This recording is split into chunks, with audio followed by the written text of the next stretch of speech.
भारत और इंग्लैंड के बीच पहले टेस्ट मैच का 5वां दिन है और अभी भी यहाँ पर देखा जाए तो ये दोनों टीमें बराबर की स्थिति में बिल्कुल खड़ी हैं।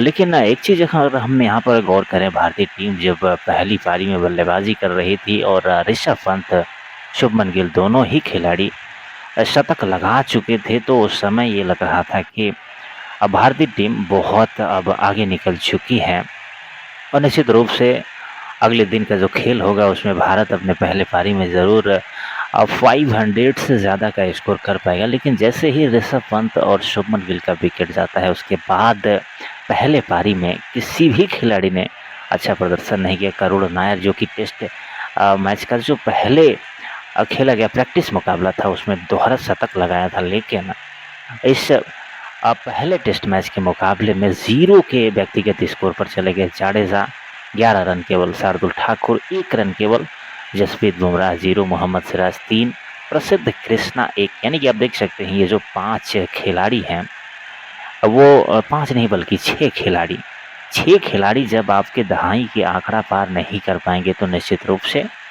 वो कहीं ना कहीं एक निराशाजनक स्थिति को पैदा करेंगी।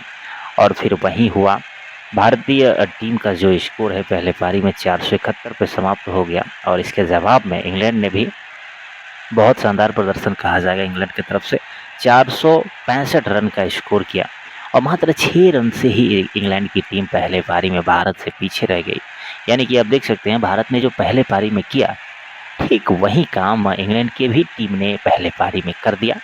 और आप ये मान करके चलिए कि पहले पारी का जो दोनों टीमों का खेल था वो लगभग बराबर हो गया और एक बार फिर से खेल आप कह सकते हैं कि दूसरी पारी का दोनों ही टीमों के लिए एकदम नए तरीके से होने लगा, क्योंकि दोनों टीमों ने बराबरी की, एकदम स्कोर किया, 6 रन का बस फासला रहा।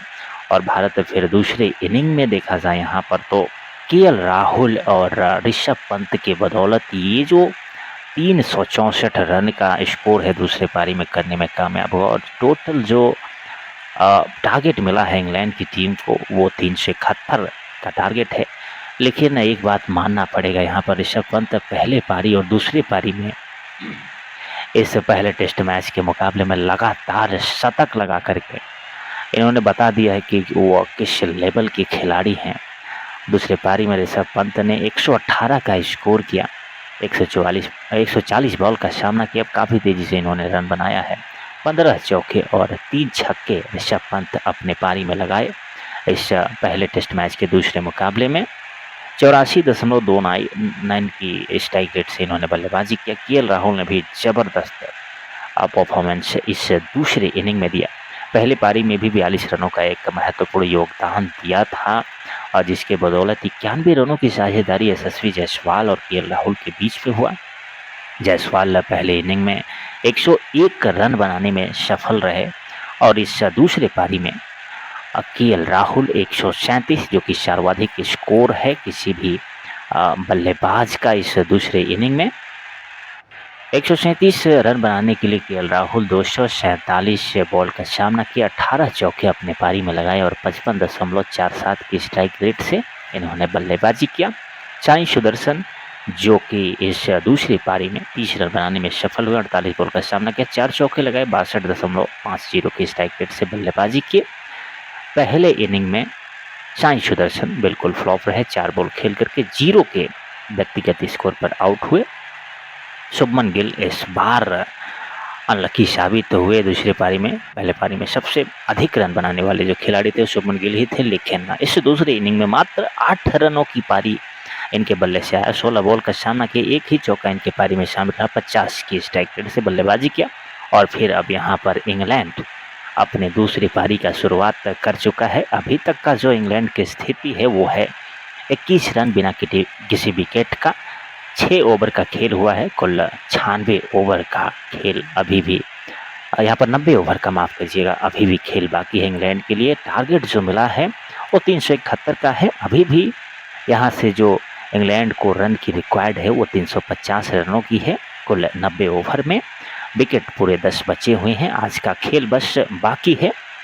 अब देखना ये है कि क्या इस खेल को इंग्लैंड अपनी तरफ खींच पाती है। जब भारतीय टीम पहले पारी में बल्लेबाजी किया उस समय ऐसा लग रहा था कि भारत निश्चित रूप से इस मुकाबले को जीत की तरफ ज़रूर लेकर के जाएगा, लेकिन दुर्भाग्य की बात ये है कि विकेट जो आखिर के 6 विकेट हैं उसको जब आप देखेंगे तो ये बिल्कुल निराशाजनक प्रदर्शन जो हुआ वो कहीं न कहीं भारतीय टीम को पूरी तरीके से बेकार स्थिति में ला कर के खड़ा कर दिया। और एक बार हम बात करते हैं अब भारतीय बॉलर्स की, तो जसप्रीत बुमराह एकदम टॉप पर रहे हैं। बुमराह ने इंग्लैंड की पहली पारी के लिए कुल 24.4 ओवर का ओवर किया और कुल 5 मेडन रहे इनके सभी ओवर्स में। 83 रन इन्होंने खर्च किया और सबसे महत्वपूर्ण बात यह है कि बुमराह ने इस पहले इनिंग में सर्वाधिक 5 विकेट अकेले इन्होंने चटकाया। 3.36 की इकॉनमी इनकी रही। मोहम्मद सिराज जो कि 27 ओवर फेंके, कोई मेडन नहीं, 122 रन खर्च किए इन्होंने, 2 विकेट इनको मिला जो कि बहुत अच्छी बात है मोहम्मद सिराज के लिए। 4.52 की स्ट्राइक रेट इनकी इकॉनमी रही, माफ़ कीजिएगा। प्रसिद्ध कृष्णा 3 विकेट लिए 20 ओवर फेंक करके 128 रन इन्होंने खर्च किया। 6.40 की स्ट्राइक रेट रही। जडेजा को कोई विकेट नहीं मिला, 23 ओवर इन्होंने फेंका। शार्दुल ठाकुर को भी कोई विकेट प्राप्त नहीं हुआ और शायद ये ज़्यादा खर्चीले साबित हो रहे थे, इसीलिए इनको और ज़्यादा ओवर नहीं फेंकवाया गया। 38 रन 6 ओवर फेंक करके इन्होंने दे दिए थे। 6.33 की स्ट्राइक इकॉनमी से इन्होंने बॉलिंग किया, कोई विकेट भी प्राप्त नहीं हुआ है इनको। तो साथियों, बॉलिंग लाइनअप अगर देखी जाए तो भारत की तरफ से उसमें जसप्रीत बुमराह जो कि फास्ट बॉलिंग डिपार्टमेंट को वो लीड करते हैं और लीड यहाँ पर बिल्कुल 100% करते हुए दिखाई दिए हैं।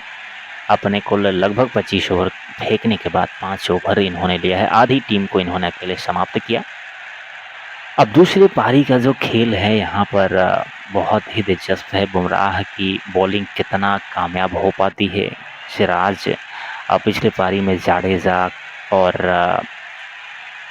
यहाँ पर शार्दुल ठाकुर को जिस तरीके से विकेट की प्राप्ति नहीं हुई, उनसे काफ़ी ज़्यादा उम्मीदें हैं। कम से कम इस दूसरे पारी में कुछ एफर्ट लगाएं और इस स्कोर को चेस करने में, रोकने में अगर इंग्लैंड को कामयाब होते हैं तो भारत की दृष्टिकोण से बहुत अच्छी बात होगी।